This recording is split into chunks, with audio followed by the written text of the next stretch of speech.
70 سے زیادہ فرقے ہوئے, الگ الگ عقیدے. اور یہ فرقے بھی کس نے بنائے؟ یہودیوں نے بنائے. ان کے اندر گھس کر کے الگ الگ ان کے دماغ چینج کیے. پھر ٹرائنیٹی کا عقیدہ آ گیا کچھ عیسائیوں میں کہ عیسیٰ خدا کے بیٹے ہیں, مریم خدا کی بیوی ہے. کچھ لوگوں کا عقیدہ یہ بنا. پھر کچھ لوگوں کا عقیدہ بنا کہ 3 خدا ہیں, ایک خدا اللہ, ایک خدا جبرائیل, ایک خدا عیسیٰ. آج بھی کچھ لوگ ہیں اس میں, پروٹسٹ ہیں, کیتھولک ہیں اور آرتھوڈاکس ہیں. یہ سب جو فرقے بنے سب میں تھوڑا تھوڑا سا فرق ہے عیسیٰ علیہ السلام کو ماننے کے لیے. بعض کہتے ہیں گاڈ ہے, فادر ہے, اور پھر یہ سن ہے اور میری ہے, یہ 3 خدا ہے. ٹرائنیٹی کے عقیدے بنے. اب میں آپ کو بتاتا ہوں, یہ میرے آقا صلی اللہ تعالی علیہ وسلم کا احسان ہے پورے یہودیوں پر بھی اور عیسائیوں پر بھی, کیونکہ یہ جھگڑا کرتے رہے 500 سال تک. اتنا قتل کیا ہے عیسائیوں نے یہودیوں کا اور یہودیوں نے عیسائیوں کا. 500 سال اتنے قتل ہو گئے جس کا شمار نہیں کر سکتے. پورا فلسطین خون میں نہا جاتا تھا جنگوں میں. یہ دونوں جماعتیں لڑتی تھیں. وہ الزام لگاتے ان کی ماں پر اور یہ یہودیوں پر الزام لگاتے. اور قرآن بھی کہتا ہے وقالت الیہود لیست النصارى علی شیء وقالت النصارى لیست الیہود علی شیء. دونوں کہتے تھے. عیسائی کہتے تھے یہودی کوئی چیز ہی نہیں ہے, اور یہودی کہتے عیسائی کوئی چیز ہی نہیں ہے. دونوں لڑتے تھے. 570 سال کے بعد میرے آقا صلی اللہ علیہ وسلم جب جلوہ بار ہوئے اور پھر میرے آقا پر قرآن کی آیتیں اتری اور سورہ مریم اتری, تب میرے آقا نے علل اعلان فرمایا کہ اے لوگوں مریم پر تہمت نہ رکھو, وہ اللہ کی سب سے پاک باز بندی ہیں. عیسائیوں کو احسان ماننا چاہیے میرے آقا کا کہ حضرت بی بی مریم کی طہارت پوری دنیا میں اگر عیسیٰ علیہ السلام کے بعد کسی نے بیان کی ہے تو میرے مصطفیٰ نے بیان کیا. ہاں, اور دوسری بات, حضرت عیسیٰ علیہ السلام کہاں گئے, کہاں ہے, عیسائیوں کو بھی نہیں معلوم, یہودیوں کو بھی نہیں معلوم. میرے آقا صلی اللہ علیہ وسلم نے قرآن کی وحی اترنے کے بعد لوگوں کو بتایا کہ یہ سب آپس میں اختلاف کرتے ہیں. حقیقت یہ ہے کہ عیسیٰ علیہ السلام کو نہ پھانسی دی گئی نہ سولی پر چڑھایا گیا, بلکہ عیسیٰ علیہ السلام کو اللہ نے آسمانوں پر اٹھایا ہے اور قیامت کے قریب عیسیٰ علیہ السلام پھر دنیا میں نازل ہوں گے. یہ عقیدہ میرے آقا نے دیا. ان عیسائیوں کو تمیز نہیں ہے, انہیں پتہ نہیں ہے اسلام کی دشمنی میں مرے جاتے ہیں, ہاں, اور جال بنتے ہیں. انہیں معلوم ہونا چاہیے کہ اسلام کے آنے کے بعد یہ احسان ہے میرے آقا صلی اللہ علیہ وسلم کا کہ بی بی مریم کی بھی طہارت بیان کی اور عیسیٰ علیہ السلام کی حقیقت بھی بیان کی ہے. اللہ تبارک و تعالیٰ ان گمراہ عقیدوں سے ہماری حفاظت فرمائے. ہمیں سورہ فاتحہ میں مولا نے جو سنایا ہے, سکھایا ہے, وہ یہی ہے, اہدنا الصراط المستقیم. دعا کرتے نا, اے اللہ ہمیں سیدھا راستہ چلا, اے اللہ ہمیں سیدھا راستہ چلا. کون سا سیدھا راستہ؟ صراط الذین انعمت علیہم, وہ راستہ جس پہ چلنے والوں پر مولا تو نے انعام نازل فرمایا. غیر المغضوب علیہم ولا الضالین, اے اللہ ان لوگوں کا راستہ نہ چلا جو بھٹک گئے اور جن پر تیرا غضب نازل ہوا. اب تفسیر پڑھیں گے تو آپ کو پتا چلے گا کہ یہ دونوں کون ہیں جن پر اللہ کا غضب ہوا اور جو بھٹک گئے. جن پر غضب ہوا وہ یہودی ہیں اور جو بھٹک گئے وہ عیسائی ہیں. مولا تعالیٰ ان دونوں جماعتوں سے ہماری حفاظت فرمائے, ہمیں راہ حق عطا فرمائے, اور مولا کریم ہمیں ہمارے مصطفیٰ کریم صلی اللہ علیہ وسلم کے دامن میں قیامت میں ہمارا حشر. قرآن عظیم میں یہ ایک ہی صورت ہے جو ایک عظیم عورت کے نام پر آئی ہے, وہ سیدہ بی بی مریم رضی اللہ تعالیٰ عنہا ہیں. سورہ آل عمران کی تفسیر کے موقع پر میں نے عرض کیا تھا حضرت سیدہ بی بی مریم کی ولادت کا مسئلہ, اور آج پورا انہی کے نام کی ایک سورہ ہے, یہ 16ویں پارے میں, اور اس کے بعد دوسری سورہ طٰہٰ. یہ دونوں سورتیں بڑی اہمیت کی حامل ہیں, ان کی بڑی فضیلتیں بھی ہیں. خاص طور پر سورہ مریم کی تلاوت کے لیے ہمارے بعض بزرگوں نے عورتوں کو تاکیداً کہا ہے اچھے رشتے کے لیے, صالح رشتے کے لیے جوان لڑکیاں سورہ مریم کی تلاوت کیا کریں, اللہ اس کی برکت سے نیک رشتے عطا کرے گا. اور خاص طور پر حاملہ عورتیں بچے کی ولادت سے پہلے آسانی وضع کے لیے, ولادت کی آسانی کے لیے سورہ مریم کی تلاوت کیا کریں. حضرت بی بی مریم نہایت ہی پاکیزہ خواتین میں ہیں, بلکہ دنیا کی سب سے پاک باز عورتوں میں آپ کا نام آتا ہے. آپ کی پرورش بیت المقدس میں ہوئی. جب آپ جوانی کو پہنچی تو جوانی کو جب آپ آئیں تو ایک دن ایسا ہوا کہ جبرائیل امین علیہ السلام تشریف لائے اور یوں کہا کہ میں اللہ کی طرف سے تجھے ایک بیٹا دینے کے لیے آیا ہوں. حضرت بی بی مریم نے پکار کر کہا مجھے بیٹا کیسے ہو سکتا ہے؟ انا یکون لی غلام ولم یمسسنی بشر ولم اکو بغیا، مجھے کیسے بچہ ہو سکتا ہے؟ آج تک مجھے کسی انسان نے چھوا بھی نہیں، کسی انسان نے مجھے، یعنی بلوغیت کے بعد کسی اجنبی مرد نے مجھے چھوا تک نہیں، ولم اکو بغیا، اور نہ ہی میں کوئی برے عادتوں والی عورت ہوں، تو مجھے بیٹا کیسے ہو سکتا ہے؟ تو جبرائیل امین نے کہا کہ میں تیرے رب کی طرف سے قاصد بن کر کے آیا ہوں، اور تیرا رب یہی چاہتا ہے کہ بغیر کسی انسان کے چھوئے تجھے اللہ ایک بیٹا عطا کرے۔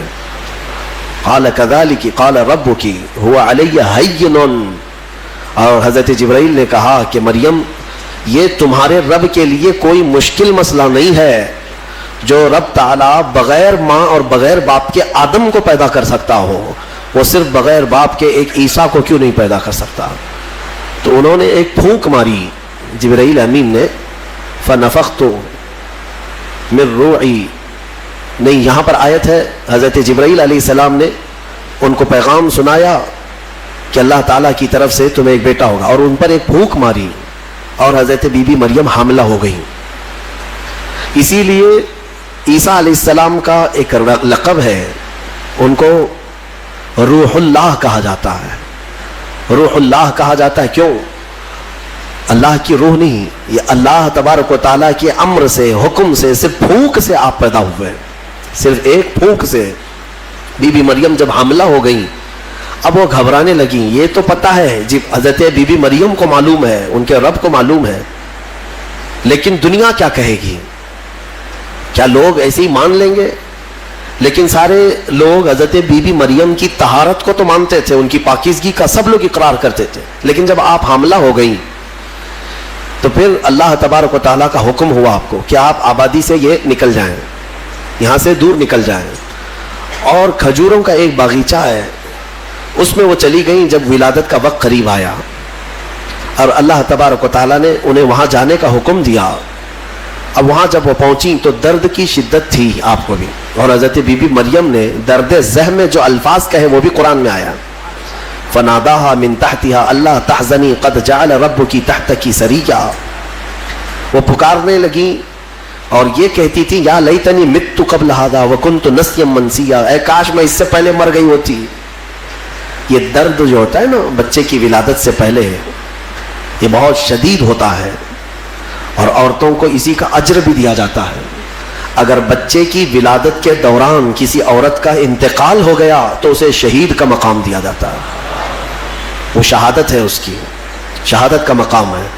درد زہ کو، یہ جو ولادت کا درد ہوتا ہے عورتوں کو، بعض حکماء نے کہا ہے، کچھ حکیموں نے، کہ روح نکلنے کے وقت 40 ایسی بڑی ہڈیاں ہیں جس سے روح نکل جاتی ہے تو موت آ جاتی ہے۔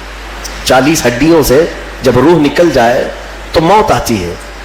بچے کی ولادت کے وقت عورت کی 39 ہڈیوں سے روح نکل چکی ہوتی ہے۔ اب اس سے اندازہ کریں کہ وہ موت کے منہ میں قریب جا کر واپس آتی ہے۔ ایک بچے کو جنم دینا دنیا میں، یہ اللہ تبارک و تعالیٰ ہی ان عورتوں کو صبر دیتا ہے، اور وہ درد اور وہ تکلیف کو برداشت کرنے کی اللہ تبارک و تعالیٰ ہی انہیں طاقت عطا کرتا ہے، ورنہ اس درد کو سہنا ہر ایک کا کام نہیں ہے۔ بہرحال حضرت بی بی مریم نے اس درد کی شدت میں جو پکارا وہ قرآن میں آیا ہے، قرآن میں آیا۔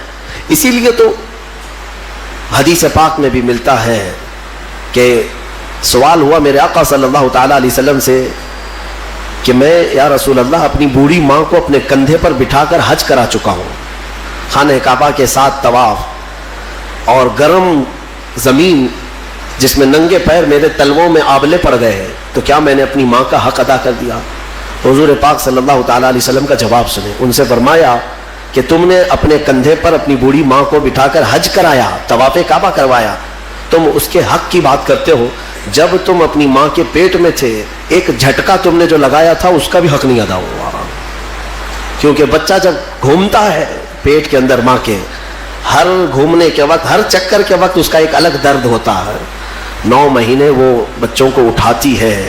میرے عزیزوں، اگر تمہارے پیٹ میں کھانا زیادہ ہو جائے تو پیٹ بھاری پڑ جاتا ہے اور آپ چل پھر نہیں پاتے، جلدی سے آپ سکون کی جگہ ڈھونڈتے ہیں کہ میں پیٹ خالی کر لوں یا ہلکا کر لوں، اور اس عورت کو, ماں کو اللہ نے 9 مہینے تک تمہارا بوجھ دیا اور وہ اٹھائے گھومتی رہتی پھرتی رہتی ہے. سیدہ بی بی مریم نے ولادت کے وقت یہ فرمایا. اس کے بعد رب تعالیٰ کی طرف سے یہ ان کو ندا آئی کیا کہ جب وہ وہاں قریب لیٹی تھی ایک پتھر پر اور ان کے قریب میں ہی ایک کھجور کا درخت تھا, رب تعالیٰ نے فرمایا وَهُزِّي إِلَيْكِ بِجِذْعِ النَّخْلَةِ تُسَاقِطْ عَلَيْكِ رُطَبًا جَنِيًّا. مریم اس درخت کو پکڑ کر کے ہلاؤ, تم پر پکی تازی کھجوریں گریں گی. تو ولادت کا وقت ہے ان کا, عیسیٰ علیہ السلام کی پیدائش کا, اور حضرت بی بی مریم کو کھجور کا درخت ہلانے کا حکم ہوا. انہوں نے ہلایا تو پکی کھجوریں ان پر گری. رب تعالیٰ نے فرمایا فَكُلِي وَاشْرَبِي وَقَرِّي عَيْنًا, مریم کھا اور پی لے اور اپنی آنکھوں کو ٹھنڈی کر لے. مفسرین فرماتے ہیں درد زہ کے وقت اگر کسی عورت کو کھجور دیا جائے تو یہ قرآن پاک کے نسخے کے اعتبار سے اللہ تعالیٰ اس کے درد میں آسانی عطا فرماتا ہے, کیونکہ حکیم مطلق رب ذوالجلال نے حکم دیا بی بی مریم کو کہ کھجور کھاؤ, پکی کھجوریں تم پر گریں گی. تو کھجور کا حکم بھی ہے. ہمارے بزرگوں کے ہاں رواج تھا کہ ولادت کے وقت جب تکلیف زیادہ ہوتی تو وہ کچھ کھجوریں لا کر کسی امام کے پاس, عالم دین کے پاس لاتے کہ کچھ دم کر کے دے دیں کہ گھر میں ولادت ہونے والی ہے. اب کہاں ہے کون سا کھجور, کون سی مٹھائی, سیدھے آپریشن تھیٹر میں لے جانا ہے اور بند کرنا ہے, کاٹنا ہے پھر نکالنا ہے. خیر, اللہ تبارک و تعالی آج بھی جو لوگ اسلام پر چلنا چاہتے ہیں ان کے لیے آسانی عطا فرماتا ہے. یقیناً تھوڑی ہی دیر کے بعد حضرت عیسیٰ علیہ السلام کی ولادت ہوئی. یہ بیت اللحم جو جگہ ہے آج بھی وہ فلسطین میں ہے. بیت اللحم جس پتھر پر حضرت عیسیٰ علیہ السلام کی ولادت ہوئی وہ جگہ آج بھی موجود ہے. پھر وہاں سے حضرت بی بی مریم نے اپنے بچے کو اٹھایا, کوئی نہیں تھا وہاں پر.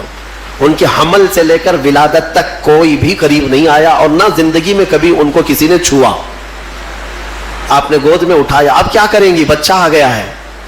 رب تعالیٰ نے فرمایا فَإِمَّا تَرَئِنَّ مِنَ الْبَشَرِ أَحَدًا فَقُولِي إِنِّي نَذَرْتُ لِلرَّحْمَنِ صَوْمًا فَلَنْ أُكَلِّمَ الْيَوْمَ إِنسِيًّا. مریم اب اپنی بستی کی طرف جاؤ گی, اگر کوئی انسان تمہیں نظر آئے, لوگ اگر نظر آئیں تو بات مت کرنا کسی سے, ان سے کہنا آج میں نے چپ رہنے کا روزہ رکھا ہے. ہاں, اس شریعت میں ہوا کرتا تھا چپ کا روزہ, خاموشی کا روزہ, کہ دن بھر خاموش رہنے کا بھی روزہ ہوا کرتا تھا. اب یہ بھی کیسے بتائیں گی, وہ اشارے سے. اس زمانے میں ہوتا تھا جب کوئی خاموشی کا روزہ رکھتا تو وہ اشاروں سے بات کرتا, سامنے والا سمجھ جاتا آج اس کا خاموشی کا روزہ ہے. کاش یہ روزہ اور بھی ہمارے ساتھ ہوا کرتا, لیکن اس شریعت میں ہمارے ہاں چپ کا روزہ نہیں ہے, خاموشی کا روزہ نہیں ہے. میں تو یہ سوچتا ہوں کم سے کم عورتوں کے لیے تو ہو جاتا. خاموشی کا روزہ بڑا ثواب ہے, وہ بہت بڑی غلطیوں سے, گناہوں سے بچ جاتی ہے. آپ کو اندازہ نہیں ہے, میرے آقا صلی اللہ علیہ وسلم نے زبان کو یوں 2 انگلیوں سے پکڑ کر کے فرمایا تھا, پکڑ کر کے, تمہارے 2 جبڑوں کے بیچ میں گوشت کا ایک ٹکڑا ہے. حضور نے فرمایا کہ یہ انسان کو جنت میں بھی لے جاتا ہے اور دوزخ میں بھی لے جاتا ہے. ہاں, اور پھر ایک حدیث پاک ہے, حضور فرماتے ہیں 2 جبڑوں کے بیچ میں ایک گوشت کا ٹکڑا زبان, 2 رانوں کے بیچ میں ایک گوشت کا ٹکڑا شرمگاہ, جس نے ان 2 چیزوں کی حفاظت کی ذمہ داری لے لی, میرے آقا فرماتے ہیں میں اسے جنت میں لے جانے کی ضمانت دیتا ہوں, جنت میں لے جانے کی ضمانت دیتا ہوں. یہ 2 چیزوں کی اگر کوئی حفاظت کر لیا. خیر, حضرت بی بی مریم اپنے بچے کو لے کر کے آئی. لوگ دیکھنے لگ گئے کہ مریم ہے اور اس کی گود میں بچہ ہے. تو ظاہر سی بات ہے قوم کا جو رویہ ہوتا ہے, سیدھے پکار کر کہنے لگے یا اخت ہارون ما کان ابوکی امرأ سوء وما کانت امکی بغیہ. اے مریم یہ کیا کر لیا تو نے. اخت ہارون جو ہے اس وقت سب سے پاک عورت کو کہا جاتا تھا. اخت ہارون لقب کے طور پر حضرت بی بی مریم کو انہوں نے پکارا. نہ تمہارے باپ برے تھے نہ تمہاری ماں بری تھی, یہ تو نے کیسے کر لیا, یہ بچہ تیری گود میں کیسے آیا. فاشارت الیہ, انہوں نے اشارہ کیا اپنے بچے کی طرف, کیونکہ اللہ تعالیٰ کا حکم تھا اگر کوئی بات کرے تو بات مت کرنا, اپنے بچے کی طرف اشارہ کر دو. آج میں خاموشی کا روزہ ہوں. اشارہ کیا اپنے گود والے بچے کی طرف, 1 دن کا بچہ ہے. تو لوگ بول پڑے کہ تو اس کی طرف اشارہ کر رہے. قالوا کیف نکلم من کان فی المہد صبیا, ہم کیسے بات کریں اس سے جو آج گود میں ہے تیرے, آج کا بچہ ہے. قرآن میں ہے جب وہ لوگ بحث کر رہے تھے قال انی عبد اللہ آتانی الکتاب وجعلنی نبیا, ابھی وہ بحث کر رہے تھے, عیسیٰ علیہ السلام گود سے ہی بول پڑے. کیا بولے ہیں, بولنے لگے اے لوگوں میں اللہ کا بندہ ہوں, انی عبداللہ, اللہ نے مجھے کتاب عطا کیا ہے, وجعلنی نبیا, اور نبی بنا کر بھیجا ہے, وجعلنی مبارکن اینما کنت, اور جہاں میں رہوں گا برکت کا ذریعہ بنوں گا, اور اللہ تعالیٰ نے مجھے نماز کا اور زکوٰۃ کا حکم دیا ہے, اور میری والدہ کے ساتھ اچھائی کا سلوک کرنے, حسن سلوک کرنے کا حکم دیا ہے. اور پھر آخر میں عیسیٰ علیہ السلام اس جملے پر اپنی بات ختم کرتے ہیں. کون سا جملہ؟ والسلام علی یوم ولدت و یوم اموت و یوم ابعث حیا, سلامتی ہو اس دن پر جس دن میں پیدا ہوا اور جس دن میرا انتقال ہوگا اور جس دن مجھے اٹھایا جائے گا. اتنا بات کیا حضرت عیسیٰ علیہ السلام اور پھر خاموش ہو گئے. یہ معجزہ نہیں تو اور کیا ہے؟ گود کا آج کا بچہ اتنا وسیع انداز میں بول پڑا, تبھی جا کر کے قوم کی زبان چپ ہو گئی کہ یہ جو آیا ہے مریم کی گود میں یہ کوئی معمولی چیز نہیں ہے. ظاہر سی بات ہے جب رب تبارک و تعالیٰ کسی چیز کو بھیجتا ہے تو نشانیوں کے ساتھ بھیجتا ہے. اب جتنے تھے وہ مان تو گئے کہ بی بی مریم کو کسی نے چھوا نہیں, یہ سچی ہے. اور جب گود کا بچہ بول رہا ہے تو یہ اور سچی بات ہے کہ محیر العقول چیز ہے, آج تک ہم نے کبھی دیکھا نہیں. عیسیٰ علیہ السلام بولے. پھر اس کے بعد عیسیٰ علیہ السلام کو حضرت بی بی مریم اپنے گھر تو لے گئی. یہاں پر رک کر کے میں ایک بات عرض کرنا چاہوں گا. حضرت عیسیٰ علیہ الصلوۃ والتسلیم نے جو جملہ کہا وہ یہ ہے کہ جس دن میں پیدا ہوا اس دن سلامتی ہو, یعنی نبی جس دن پیدا ہوتے ہیں وہ سلامتی والا دن ہوتا ہے. عیسیٰ علیہ السلام کی پیدائش کا دن سلامتی والا ہے تو 12 ربیع الاول کیوں نہیں سلامتی والا ہے؟ ہاں, اور نبی خود اپنی ولادت کے دن سلام بھیج رہے ہیں, اور ہم سید الانبیاء کی ولادت پر امتی سلام بھیجیں تو کیا حرج ہے؟ یہ قرآن کا حکم ہے. نبی خود اپنی ولادت کے دن سلام بھیج رہے ہیں اور امتی اپنے نبی کے پیدائش کے دن پر سلام بھیجے تو یقیناً یہ باعث برکت ہے اور قرآن کے مطابق ہے. خیر, یہ حضرت عیسیٰ علیہ السلام کی ولادت کا واقعہ. عیسیٰ علیہ الصلوۃ والتسلیم اپنی ماں کے ہاں رہے ایک زمانے تک, پھر جب جوان ہوئے. اچھا ایک بات اور میں بتاؤں, بہت کم عمر میں جن کو نبوت دی گئی, یعنی دنیا میں ظاہری طور پر وہ 3 نبی ہیں. ایک حضرت عیسیٰ علیہ السلام جن کو گود میں ہی پیدائش میں دے دی گئی, دوسرے یحییٰ علیہ السلام جو حضرت بی بی مریم کے ہاں ان کے باپ حضرت زکریا علیہ السلام نے دعا کی تھی تو اللہ ان کو دیا تھا. یحییٰ علیہ السلام بھی پیدا ہوتے ہی نبی ہو گئے تھے, نبوت کے ساتھ دنیا میں آئے. تیسرے حضرت یوسف علیہ السلام جب ان کے بھائیوں نے انہیں کنویں میں ڈالا تھا تب ان کو, یہ چھوٹی عمر میں جن کو نبوت دی گئی وہ 3 انبیاء اکرام ہیں. یہ تو دنیا کی زندگی کے اعتبار سے. لیکن اگر کوئی یہ کہتا ہے کہ ہمارے آقا محمد صلی اللہ علیہ وسلم کو 40 سال کی عمر میں نبوت دی گئی تو یہ جملہ غلط ہے. میرے عزیزو, حضور کو نبوت دی گئی نہیں, نبی ہونے کا اعلان کرنے کا حکم دیا گیا.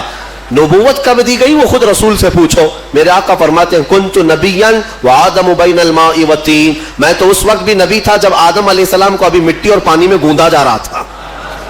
آدم علیہ السلام کا ابھی پتلا بھی نہیں تیار ہوا تھا. حضور فرماتے میں اس وقت بھی نبی تھا. تو نبی تو میرے آقا صلی اللہ علیہ وسلم پہلے سے تھے. بہرحال عیسیٰ علیہ السلام اللہ تعالیٰ کی ایک نشانی ہے, ان کی ذات ہی اللہ کی ایک نشانی ہے. کیونکہ عقل میں یہ آ جانا کہ بغیر باپ کے دنیا میں آئے جبکہ ان کی ماں کو کسی مرد نے چھوا نہیں. اسباب تو یہ بتاتے ہیں دنیا میں کہ ایک عورت اور ایک مرد کے اختلاط سے ہی بچہ پیدا ہوتا ہے. دنیا میں بچے کی ولادت ایک مرد اور ایک عورت کے ملنے سے ہی ہوتی ہے. لیکن یہاں عیسیٰ علیہ السلام کی ولادت میں کوئی مرد کا اختلاط نہیں, تو عام انسانوں کے دماغ میں یہ بات نہیں آتی. تو اسباب کی طرف دیکھنے والا انکار کرتا ہے اور خالق اسباب کی طرف جو توجہ کرتا ہے وہ انکار نہیں کرتا. کیونکہ اسباب تو یہ بتاتے ہیں کہ ایک روٹی کھانے کے لیے کئی منزلوں سے سفر کرنا پڑتا ہے, لیکن میرا رحمان چاہے تو سیدھے آسمان سے دسترخوان بھی اتار سکتا ہے. ہاں, یہ اس سے بھی زیادہ تعجب کی بات میں آپ کو بتاؤں, اس سے بھی زیادہ تعجب کی بات, صالح علیہ السلام اللہ کے نبی ہیں, ان کی قوم بڑی سرکش تھی, نافرمان تھی اور پتھروں کی پوجا کرتے تھے اور پتھروں کے گھر بناتے تھے تراش تراش کر کے. حضرت صالح علیہ السلام نے ان کو اللہ کی طرف بلایا تو وہ نشانی مانگنے لگے, کوئی نشانی بتاؤ کہ تم اللہ کے رسول ہو. تو اس زمانے میں پتھروں کے لیے ان کا بڑا مسئلہ تھا کہ پتھروں کی عبادت بھی ہے, پتھروں کے گھر بھی بناتے تھے. حضرت صالح علیہ السلام نے اپنی قوم کو ایک جگہ جمع کیا اور ایک پتھر کو, پہاڑ کا ایک پتھر ہے, اس پتھر کو حکم دیا تو اللہ تعالیٰ نے اس پتھر کے اندر سے ایک اونٹنی پیدا فرمائی, ناقۃ اللہ, اس کو اللہ کی اونٹنی. اب مجھے بتاؤ کیا یہ عقل تسلیم کرے گی کہ ایک اونٹنی کو پیدا ہونے کے لیے اس کے بھی تو ماں باپ ہونے چاہیے, وہ بھی کسی اونٹنی کی پیٹ سے پیدا ہوگی, لیکن اتنا محیر العقول واقعہ کہ پتھر اور اونٹنی کا کیا میل. ہاں یہ بھی بات سمجھ میں آ سکتی ہے کہ ہاتھی کے ہتھنی کے پیٹ سے کوئی اونٹنی پیدا ہو گئی, یا کسی جانور کے پیٹ سے کوئی دوسرا جانور پیدا ہو گیا, کچھ قریب تو سمجھ میں آتا ہے, لیکن پتھر کے اندر سے اونٹنی پیدا ہونا یہ سمجھ میں آتا ہے. اللہ تبارک و تعالیٰ جب اپنی نشانیاں دکھانا چاہتا ہے تو اسی طرح کی معجزے اپنے نبیوں کو دیتا ہے اور ظاہر کرتا ہے تاکہ لوگ اللہ کے نبیوں کی حقانیت کو تسلیم کریں. اسی لیے ہم کہتے ہیں کہ پتھروں سے پانی کا جاری ہونا سمجھ میں آتا ہے. اگر تم پیاسے ہو, ہم نے کہیں پتھر میں سوراخ کر دیا اور پانی بہنے لگ گیا تو آپ پانی پی لیں گے, ہو سکتا ہے تھوڑا بہت تعجب کریں گے, تھوڑا بہت تعجب کریں گے, ہاں انہوں نے پتھر سے پانی نکال دیا, لیکن دماغ میں تمہاری یہ تو ہے کہ بہت سارے پہاڑوں میں دیکھا ہے ہم نے پتھروں کے بیچ سے پانی بہتا ہے. لیکن محمد رسول اللہ صلی اللہ علیہ وسلم کے صحابہ جب پیاسے ہوئے تو پتھر سے میرے آقا نے نہیں, انگلیوں کے بیچ سے پانی جاری کر کے دکھایا. سمجھ میں آتی ہے یہ بات؟ پتھر سے نکلنا تو سمجھ میں آتا, انگلیوں سے نکلنا, اور انگلیوں سے میرے عزیزوں پسینہ نہیں کہ 2 بوند 4 بوند نکل گیا ہو پانی اور اس کو جمع کر لیا ہو, بلکہ صحابہ فرماتے ہیں اس وقت مجمع میں 1400 صحابہ تھے اور سارے صحابہ نے پیٹ بھر کر پانی پیا. پنجاب رحمت حضور کی انگلیوں سے جو نکلے اس پانی سے سارے صحابہ 1400 صحابہ نے پانی پیا, اپنے مویشیوں کو جانوروں کو پلایا, اپنے برتنوں میں اور اپنے مٹکوں میں سب بھر بھی لیا. اور صحابی فرماتے ہیں اس وقت اگر ہم 10,000 بھی ہوتے تو وہ پانی کم نہ ہوتا, اس سے زیادہ کی تعداد بھی ہو. یہ جو معجزے ہیں اللہ تبارک و تعالیٰ کے نبیوں کے لیے دیے جاتے ہیں, اور یہ نشانیاں حضرت عیسیٰ علیہ الصلوۃ والتسلیم اللہ رب العزت کی کھلی نشانی تھے. اب آگے میں بتاتا ہوں, ایک تو ان کی پیدائش ہی نشانی ہے, ان کی ولادت ہی ایک نشانی ہے, لیکن جب آپ جوان ہوئے ہیں اور لوگوں کو اللہ کی طرف بلائے ایک خدا کی دعوت, اس کے باوجود لوگ نشانیاں پوچھتے رہے کیونکہ وہ یہودیوں کی جماعت میں آئے تھے. بنی اسرائیل میں حضرت عیسیٰ علیہ السلام پیدا ہوئے, اس وقت یہودی تھے, اور یہودی نافرمان قوم اکثر نبیوں کو جھٹلایا کرتے, یہاں تک کہ نبیوں کا قتل بھی کرنے میں ان کا بڑا ہاتھ رہا ہے. یہودیوں نے تقریباً 10,000 نبیوں کو قتل کیا ہے. ہاں ہم اللہ کے نبیوں کو, قرآن صاف کہتا ہے وَيَقْتُلُونَ النَّبِيِّينَ بِغَيْرِ حَقٍّ وَيَقْتُلُونَ الْأَنْبِيَاءَ بِغَيْرِ حَقٍّ. نا حق یہ نبیوں کو قتل کیا کرتے تھے یہ یہودی, کیونکہ ان کی طبیعت کا اگر مسئلہ نہیں ملتا تو نبی کو مار دیتے. ان کو اپنی طبیعت کا مسئلہ چاہیے ہوتا, شریعت ان کو ویسی چاہیے جیسا وہ چاہیں. انبیاء کرام علیہ السلام کوئی کمپرومائز کرنے کے لیے نہیں آتے, وہ حق کے داعی ہوتے ہیں, حق کے داعی ہوتے ہیں. بہرحال حضرت عیسیٰ علیہ السلام جب جوان ہوئے تو آپ کو پھر سے نشانیاں پوچھی گئیں کہ آپ اللہ کے رسول ہیں, آپ اللہ کے نبی ہیں, کوئی نشانی. اب اللہ تعالیٰ نے آلریڈی ان کی ولادت ایک نشانی ہے, پھر ان کو معجزے عطا کیے. کون کون سے معجزے؟ عیسیٰ علیہ السلام کو 3 معجزے اور دیے گئے. 3 معجزے وہ کیا تھے؟ عیسیٰ علیہ السلام خود اپنی زبان میں فرماتے ہیں, جس کو قرآن میں اللہ تبارک و تعالیٰ نے بیان فرمایا. کیا ہے؟ احیی الموتى باذن اللہ ابرئ الاکمہ والابرص واحیی الموتى باذن اللہ. اور ایک ہے وانبئکم بما تاکلون وما تدخرون فی بیوتکم. 3 معجزے. توجہ چاہتا ہوں, عیسیٰ علیہ السلام کو 3 معجزے دیے گئے. پہلا معجزہ, کوڑ کی بیماری والے, سفید داغ والے کوئی بھی بیمار آئیں, عیسیٰ علیہ السلام اپنا ہاتھ رکھتے تو صحیح ہو جاتا. ابرئ الاکمہ والابرص, کوڑ والا, سفید داغ والا, یہ بیمار اگر حضرت عیسیٰ علیہ السلام کے پاس آتا تو آپ اس کو ہاتھ پھیر دیتے تو اس کی بیماری ختم ہو جاتی. دوسرا معجزہ وَأُحْيِي الْمَوْتَى بِإِذْنِ اللَّهِ, کہتے ہیں کہ میں مردوں کو اللہ کے حکم سے زندہ کر دیتا ہوں. عیسیٰ علیہ السلام فرما رہے ہیں. عیسیٰ علیہ السلام کا معجزہ یہ تھا کہ اگر وہ کسی قبر کو ٹھوکر مارتے تو قبر سے مردہ زندہ کھڑا ہو جاتا, مرنے کے بعد دوبارہ زندہ کرتے عیسیٰ علیہ السلام. کبھی کبھار مٹی کے پرندے بناتے, ان میں پھونک مارتے تو وہ اڑنے لگتے تھے. ہاں مٹی کے پرندوں کو پھونک مارتے تو وہ اڑنے لگتے زندہ ہو کر. 2 معجزے ہو گئے. تیسرا معجزہ اہم ہے, عیسیٰ علیہ السلام فرماتے ہیں وَأُنَبِّئُكُمْ بِمَا تَأْكُلُونَ وَمَا تَدَّخِرُونَ فِي بُيُوتِكُمْ. تم اپنے گھروں میں بیٹھ کر جو کچھ بھی کھاتے ہو اور جمع کرتے ہو, عیسیٰ علیہ السلام فرماتے ہیں میں یہیں بیٹھ کر کے سب بتا دیتا ہوں, ساری چیزوں کی میں خبر دیتا ہوں. عیسیٰ علیہ السلام کا معجزہ یہ تھا کہ تم اپنے گھروں میں جو کھاتے ہو جمع کرتے ہو سب کی خبر عیسیٰ علیہ السلام کو ہے. یہ ظالم نادان جو میرے نبی کے علم غیب کا انکار کرتے ہیں، قرآن پڑھا بھی ہے کہ نہیں پڑھا؟ عیسیٰ علیہ السلام جو بنی اسرائیل کے نبی ہیں، جو بعد میں حضور کی امت میں آئیں گے آسمانوں سے، اور آئیں گے حضور کی امت، حضور پاک صلی اللہ تعالی علیہ وسلم کی امت میں رہیں گے. اب اندازہ کرو انہیں اللہ تعالیٰ نے اتنا علم غیب دیا، تو کیا میرے رسول کو غیب کا علم نہیں ہوگا؟ ہمارا تو عقیدہ یہی ہے، ہمارا موقف یہی ہے. میرے آقا مدینے میں ہو کر ہماری مسجد کا بھی ملاحظہ فرما رہے ہیں. ہاں، وہ پوری دنیا کو ایسے دیکھتے ہیں جیسے اپنے ہتھیلی کو دیکھتے ہیں. خود میرے آقا نے فرمایا، مسلم شریف کی حدیث ہے، اللہ کے حبیب فرماتے ہیں ان اللہ زوى لی الارض، اللہ نے پوری روئے زمین کو میرے لیے سمیٹ دیا ہے، اور میں پوری روئے زمین کو ایسے دیکھتا ہوں جیسے ہتھیلی کو دیکھتا ہوں. 3 معجزے ہیں عیسیٰ علیہ السلام کی، یاد رکھیے گا. اب میرا سوال بھی سن لیجئے توجہ کے ساتھ. ایک ہے وہ کوڑ کی بیماری اور برس کی سفید داغ کی بیماری والے کو ہاتھ رکھتے تو کیا ہو جاتا؟ صحیح ہو جاتا. حاضر ہے آپ کا دماغ؟ بہت اہم چیز. دوسری چیز ہے مرے ہوئے آدمی کو ٹھوکر مار کر زندہ کر دیتے تھے.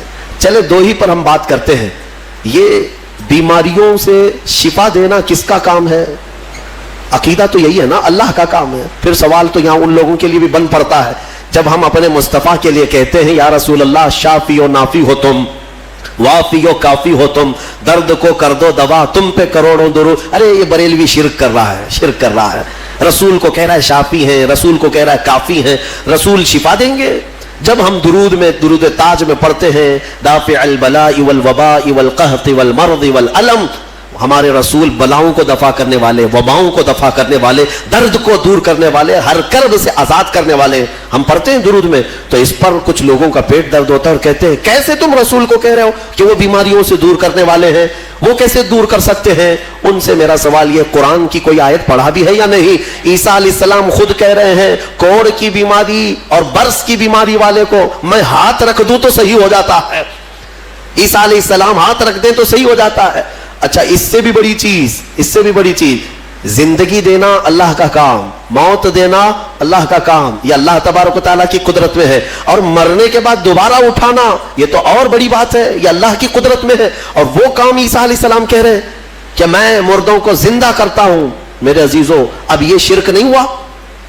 عیسیٰ علیہ السلام کے بارے میں اگر کوئی عقیدہ رکھے گا کہ وہ مردوں کو زندہ کرتے تھے تو شرک ہو جائے گا. کچھ لوگوں کے فتوے کے حساب سے تو شرک ہے، کیونکہ وہ رسول کے واقعات کو نہیں مانتے. غوث پاک نے اگر کسی مردے کو زندہ کیا تو کہتے ہیں یہ جھوٹی کہانیاں ہیں. ہاں، یہ کیسے ہو سکتا ہے؟ یہ صرف اور صرف اللہ رب العزت کا کام. پھر قرآن جو عیسیٰ علیہ السلام کے بارے میں بتا رہا ہے، کیا عیسیٰ خدا ہے؟ عیسیٰ علیہ السلام خدا ہے؟ یہاں ایک نقطہ سمجھ کر کے چلو. اللہ رب العزت یقیناً قادر مطلق ہے، رزاق وہی ہے، خالق وہی ہے، شافی وہی ہے. لیکن اگر وہ اپنی طاقت کسی محبوب رسول یا نبی کو شفا دینے کی طاقت دے دے، دوبارہ زندہ کرنے کی طاقت دے دے، یا بیماریوں سے دور کرنے کی طاقت دے دے، تو اس میں کسی کے پیٹ درد ہونے کی ضرورت نہیں. مولا جسے جو چاہے وہ مقام عطا فرمائے. یہ شرک بھی نہیں ہے، اللہ جسے جو چاہے وہ عطا فرمائے. اسی لیے ہمارا موقف یہ ہے الحمدللہ کہ ہم مانتے ہیں کہ رسول پاک صلی اللہ تعالی علیہ وسلم بیماریوں کو دور کرتے تھے، لیکن ہم انہیں خدا نہیں مانتے. جیسے عیسیٰ علیہ السلام اللہ کی عطا سے بیماروں کو شفا کرتے تھے، میرے مصطفیٰ بھی اللہ کی عطا سے بیماروں کو شفا کرتے ہیں. اور اسی لیے ہم مانگتے بھی ہیں میرے آقا کی بارگاہ میں، ہمیں بزرگوں نے سکھایا ہے. بلکہ ایک حدیث بھی میں آپ کو بتا دوں. ایک صحابی آئے اور ان کے بھائی کا پیٹ درد کر رہا تھا، بہت تکلیف تھی. حضور کے پاس آئے، کہا یا رسول اللہ میرے بھائی کا پیٹ بہت درد کر رہا ہے. ڈاکٹر نہیں تھا کیا مدینے میں؟ کوئی طبیب نہیں تھا. وہ صحابی حضور کے پاس کیوں آئے؟ اس لیے کہ صحابہ کو معلوم تھا کہ یہ شفا خانہ ہے، یہاں سے جو حکم ہوگا اس میں شفا ہے. حضور اکرم صلی اللہ تعالی علیہ وسلم نے فرمایا جاؤ اپنے بھائی کو شہد چٹاؤ، اسقیہ عسلا، اسے شہد چٹاؤ. وہ گئے، شہد چٹایا تو جلاب لگ گئے، یعنی بہت زیادہ لوز موشن شروع ہو گئے. وہ دوسرے دن بھاگے آئے، کہا میں نے تو کل شہد چٹایا لیکن وہ زیادہ اس کا درد بڑھ گیا اور موشن شروع ہو گئے، یعنی جلاب ہو گئے، دست آ رہے. تو حضور پاک صلی اللہ علیہ وسلم نے دوسرے دن پھر کیا دوا فرمائی؟ کہا اسقیہ عسلا، جاؤ اس کو پھر شہد چٹاؤ، پھر سے شہد چٹاؤ. ایک دوا سے اگر فائدہ نہ ہو تو آپ پھینک دیں گے. اور وہ صحابی دوسرے دن پھر گئے، اپنے بھائی کو کہا آج پھر شہد کھاؤ. پھر انہوں نے شہد کھایا تو آج تو ایسا ہوا کہ ان کا بستر خراب ہو گیا، اٹھنے بیٹھنے کی طاقت نہیں تھی، اتنے زیادہ دست ہونے لگے. شہد جیسی کھا رہے بڑھتا جا رہا ہے، بڑھتا جا رہا ہے. تو کوئی آ کے یہ تو کہہ سکتا تھا کہ ریئیکشن ہو رہا ہے، دوا بدل دیں. تیسرے دن آئے وہ صحابی، کہا یا رسول اللہ اب تو اور حالت بری ہو گئی، بہت زیادہ تکلیف پہ ہے. تیسرے دن میرے آقا صلی اللہ علیہ وسلم نے فرمایا جا اپنے بھائی کو شہد چٹا. تیسرے دن بھی اس صحابی نے کہا یا رسول اللہ شہد چٹاؤں؟ کہا ہاں، تیرے بھائی کا پیٹ جھوٹ بول رہا ہے، اللہ کا نبی سچ بول رہا ہے. وہ گئے تیسرے دن شہد چٹایا. تیسرے دن جب شہد چٹایا تو نہ جلاب ہے نہ درد ہے، بلکہ پہلے سے بہتر صحت ہے، صحت و تندرستی پہلے سے بہتر ہے. وہ آئے میرے عزیزوں، کہنا یہ تھا کہ حضور پاک صلی اللہ تعالی علیہ وسلم نے پھر ارشاد فرمایا کہ تمہارے بھائی کو شہد کی جو تجویز کی گئی تھی وہ اللہ تبارک و تعالیٰ کے حکم سے ہے کہ شہد میں اللہ نے شفا رکھا ہے. اب وہ گڑبڑ کیوں ہو رہی تھی؟ ایک بار چٹانے کے بعد دودھ اور گڑبڑ. شیطان اس طرح سے کرواتا ہے تاکہ تمہارا عقیدہ رسول کی بات پر نہ رہے، اور اگر تم جمے رہ گئے اسی بات پر تو شفا تو اللہ ہی کی طرف سے آئے گی. بسا اوقات ایسا ہوتا ہے کہ کچھ لوگ ہم سے آ کر کے کہتے ہیں کہ حضرت کوئی وظیفہ دے دیجئے. وظیفہ دیے، جو کام تھا وہ بھی چھوٹ گیا، آپ نے جو دیا اس سے ریئیکشن ہو گیا ہے. اکثر لوگوں کو ایسا لگتا ہے ہمارے پاس وظیفہ لیتے ہیں، تعویذ لیتے ہیں، 2 دن کے بعد پھر بولتے ہیں کہ حضرت ابھی تک کچھ ہوا نہیں ہے. تو کیا ہمارے پاس موسیٰ علیہ السلام کی چھڑی ہے کہ ابھی ماریں گے تمہاری دکان کھل جائے گی، بازار میں تمہارا مر لگ جائے گا؟ صبر بھی تو کوئی چیز ہے. آپ جن چیزوں کو تجویز کیا جاتا ہے علماء ربانیین کی طرف سے احادیث کے ذریعے سے، اس پر صبر ہوگا، اللہ تبارک و تعالیٰ تمہیں آزمائے گا، اور اگر تم کھرے اتر گئے تو انشاءاللہ ساری برکتیں تمہیں اللہ عطا فرمائے گا. ایک چیز دوسری، ایک صحابی آئی حضور کے پاس، ان کا بیٹا گونگا تھا، بولتا نہیں تھا، 8 سال کا یا 9 سال کا بچہ تھا، پیدائشی، بولتا نہیں. حضور کے پاس لائی اور کہا کہ حضور یہ میرا بچہ بولتا نہیں ہے، اسے کچھ فرما دیں، بولنے کی طاقت دینا اللہ کا کام ہے. وہ صحابیہ حضور کے پاس کیوں آئی؟ شرک کرنے آئی تھی؟